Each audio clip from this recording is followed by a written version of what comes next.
నమస్తే, welcome to Kancharla TV. Shankar Vilas ROB railway ప్రాజెక్టులపై అధికారులతో సమీక్ష నిర్వహించిన కేంద్ర సహాయ మంత్రి పెమ్మసాని చంద్రశేఖర్. సమావేశం అనంతరం మంత్రి పెమ్మసాని చంద్రశేఖర్ మీడియాతో మాట్లాడారు. రైల్వే ఆర్&బి కార్పొరేషన్ అధికారులతో రివ్యూ నిర్వహించామని చెప్పారు. 17 రకాల అంశాలపై చర్చించడం జరిగిందని తెలిపారు. నందివెలుగు బ్రిడ్జి జూన్ నెలాఖరుకు అందిస్తామని చెప్పారు. దానికి గ్రావెల్ సమస్య ఉంది, దానిపై రైల్వే అధికారులతో మాట్లాడామని అన్నారు. కొన్ని విషయాల్లో శంకర్ విలాస్ ఆర్ఓబికి రైల్వే బోర్డు నుండి అనుమతులు రావాల్సి ఉందన్నారు. మంగళగిరి, నంబూరు, బండారుపల్లి బ్రిడ్జి నిర్మాణానికి త్వరలో శంకుస్థాపన చేస్తామని చెప్పారు. 3 వంతెనల వద్ద వర్షం పడినప్పుడు మురుగునీరు చేరుతుందని అన్నారు. అక్కడ ఉన్నవారు ఇళ్ల ఆక్యుపేషన్ వల్లనే జరుగుతోందని తెలిపారు. 3 వంతెనల వద్ద ఉన్న అక్రమణలను తొలగించే ప్రయత్నం చేస్తామని చెప్పారు. అమృత్ భారత్ రైల్వే స్టేషన్ మంగళగిరిలో పూర్తయిందన్నారు. రైల్వే ప్రాజెక్టులను త్వరితగతిన పూర్తి చేస్తామని చెప్పారు. ధన్యవాదాలు. ఈరోజు రొటీన్ రివ్యూలో భాగంగా రైల్వే, ఆర్&బి, మున్సిపల్ కమిషనర్ వీళ్ళందరితో కాంట్రాక్టర్స్ ఈ నలుగురిని వేదిక మీదకి తీసుకొచ్చి జరుగుతున్నటువంటి రైల్వేకి సంబంధించినటువంటి వర్క్స్ బాటిల్ నెక్స్ ఎక్కడెక్కడ ఉన్నాయో అవన్నీ చూసుకుంటూ వస్తా ఉన్నాం. మనం చూస్తే నందివెలుగు బ్రిడ్జ్ అనేది ఆన్ ట్రాక్ ఉంది. బోత్ నందివెలుగు, శంకర్ విలాస్ కి కాంట్రాక్టర్స్ విషయం వచ్చినప్పుడు గ్రావెల్ ఇష్యూస్ ఉన్నాయి. చుట్టుపక్కల ప్రాంతంలో గ్రావెల్ దొరకట్లేదని, దానికి ఏ విధంగా మైనింగ్స్ వాళ్ళని తీసుకొచ్చి ఏ విధంగా దాన్ని సాల్వ్ చేయాలి, గ్రావెల్ తీసుకొచ్చే విధంగా.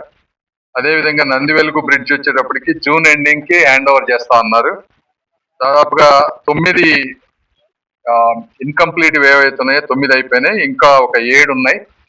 అందులో లాస్ట్ టైంలో రైల్వే వర్క్స్ కి అది కొంత పార్ట్ రైల్వే వాళ్ళు చేశారు, కొంత ఆర్&బి వాళ్ళు చేశారు.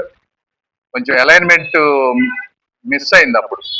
ఇప్పుడు ఆ అలైన్మెంట్ ని చేయటం కోసం 1-2 పిల్లర్లని కొద్దిగా మళ్ళీ చిప్ చేసి రీబిల్డ్ చేసి దాన్ని లెవెల్ తీసుకురావడం వల్ల ఒక 1-2 మంత్స్ లేట్ అవుతా ఉంది. దానికి కూడా రైల్వే వాళ్ళన్నీ ఏ పర్మిషన్లు అయితే ఉన్నాయో అవన్నీ ఆ పర్మిషన్స్ అన్ని ఇవ్వటం జరిగింది.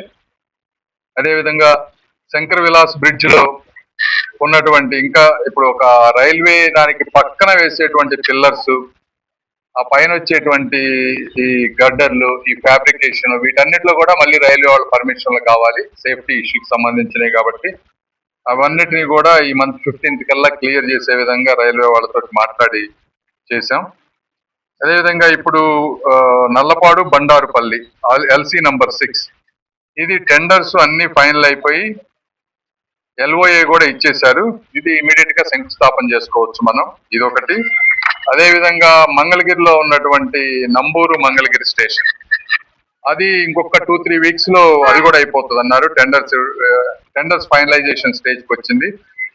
అది కూడా ఏప్రిల్ 1st వీక్ లో ఈ మంగళగిరి, నంబూరు, అదేవిధంగా ఈ బండారుపల్లి LC6 ఈ రెండింటిని శంకుస్థాపన పెట్టుకోవాలి నెక్స్ట్ 3-4 months లో అని.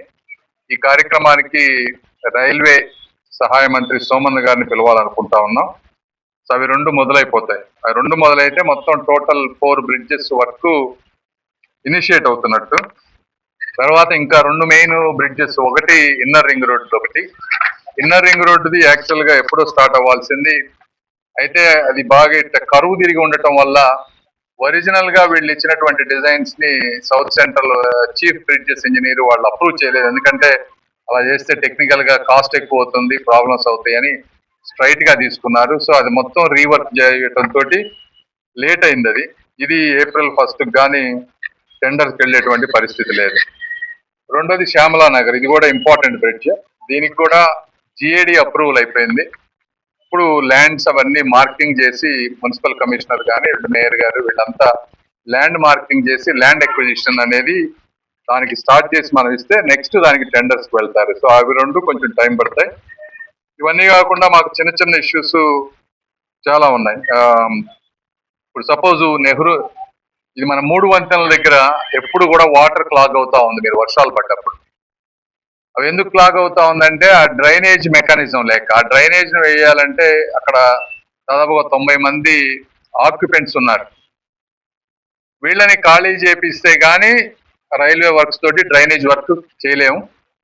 దానికి వాళ్ళకి వేరే టిట్కో కానీ అదేవిధంగా బయట కొరటిపాడులో ఇచ్చినటువంటి లేఅవుట్ లో ఇళ్లు తయారవుతా ఉన్నాయి. అయితే నేను పత్రికా ముఖంగా ఒకటి చెప్పదలుచుకుంది ఏంటంటే, మనం రీహాబిలిటేషన్ వాళ్ళకి ఇచ్చే వరకు వాళ్ళని ఇబ్బంది పెట్టకుండా ఉండి చేద్దామంటే, కొంతమంది ఆక్యుపేషన్స్ అంటే ఇది మనం రీహాబిలిటేట్ చేస్తున్నామని కొత్తగా వచ్చే ఆక్యుపెంట్స్ కూడా అక్కడ ఉంటున్నారని చెప్పి నాకు తెలిసింది.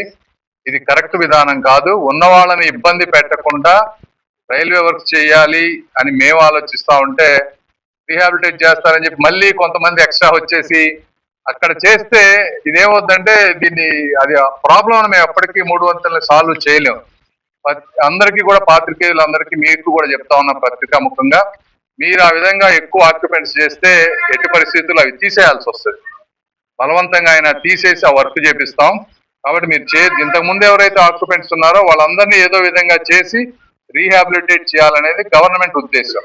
కానీ ఆ మంచితనాన్ని వీక్నెస్ గా తీసుకొని వేరే విధంగా చేస్తానంటే మాత్రం కరెక్ట్ కాదు అని కూడా మీ అందరికి నేను మనస్ఫూర్తిగా తెలియజేస్తా ఉన్నాను. LC6 అయిపోయింది, అది టెండర్ కూడా అయిపోయింది, కాంట్రాక్టర్ కూడా అసైన్ అయిపోయారు. అది ఇమీడియట్ గా మనం శంకుస్థాపన, అందులో ఒక 2 ఎకరాల ల్యాండ్ ఎక్విజిషన్ ఉంది, అది కూడా క్లియర్ అవుతుంది. బట్ అది ఒక్కటే దానికి కాకుండా అది నంబూరు 2 కలిపి సహాయ మంత్రి గారిని పిలవాలనేది మా ఆలోచన. బట్ డెఫినెట్ గా అది కావాలంటే ఒక 1 వీక్ లో కూడా శంకుస్థాపన చేసుకోవచ్చు మనం. అదంతా క్లియర్ అయిపోయింది. Thank you. LC6 అండి, LC6